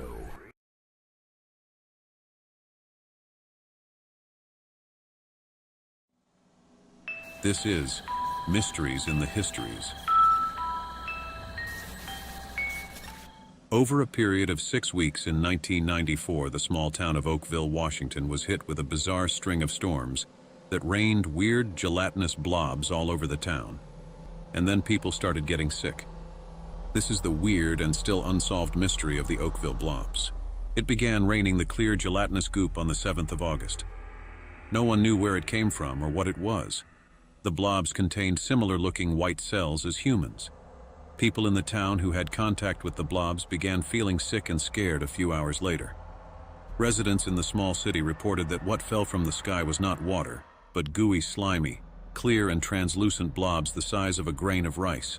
Over the next 3 weeks, in an area measuring 20 square miles, there would be 5 more events of the terrifying ooze raining down on unsuspecting citizens. There were reports of people developing flu-like symptoms from contact or proximity to the blobs, even of animals dying. the very day of the raining blobs. So what was it? And was it making people sick? A sample of the Oakville blobs was sent to the Hazardous Material Unit at the Department of Ecology of Washington State. Once received microbiologist Mike McDowell found 2 species of bacteria in the Oakville blobs, stating one of these was known to infect the human digestive system. But scientist Mike Osweiler of the Washington State Department said they found a number of cells of various sizes and 2 types of bacteria in the blobs, but were unable to identify them. They did, however, note that the cells did not have nuclei. This was significant because it refuted a previous claims that the blobs contained human-like white blood cells, which do have nuclei. So what were the Oakville blobs? One theory is that it was jellyfish or parts of jellyfish dispersed into rain clouds by bombing runs carried out by the Air Force. Another theory, fluid waste from an airplane toilet, but the U.S. Federal Aviation Administration pointed out that this would have been blue, not translucent. Still another theory is that of an example of panspermia, an event dropping the unknown cells down upon the Earth. Panspermia is the hypothesis that life exists throughout the universe, distributed by space dust, meteoroids, asteroids, comets, and maybe even clouds of raining blobs perhaps. What if it was fluid waste from a UFO or UAP toilet?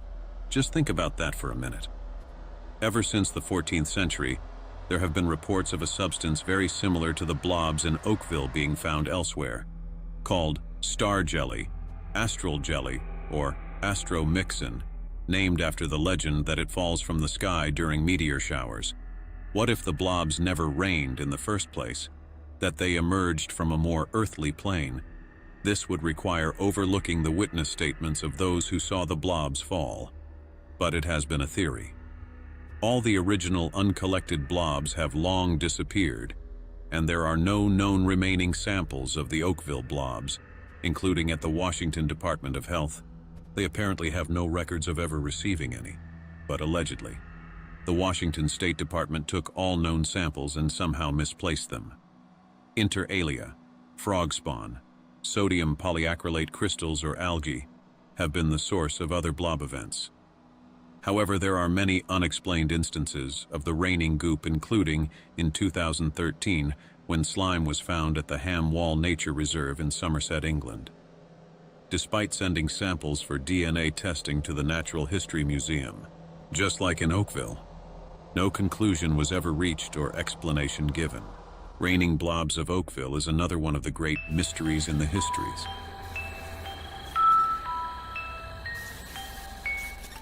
Sign up to our show notes email list and get access to longer episodes of Mysteries in the Histories just for signing up. Signing up for the show notes, you get behind-the-scenes thoughts and points we sometimes can't relay over social media platforms. Brought to you by ITM Trading.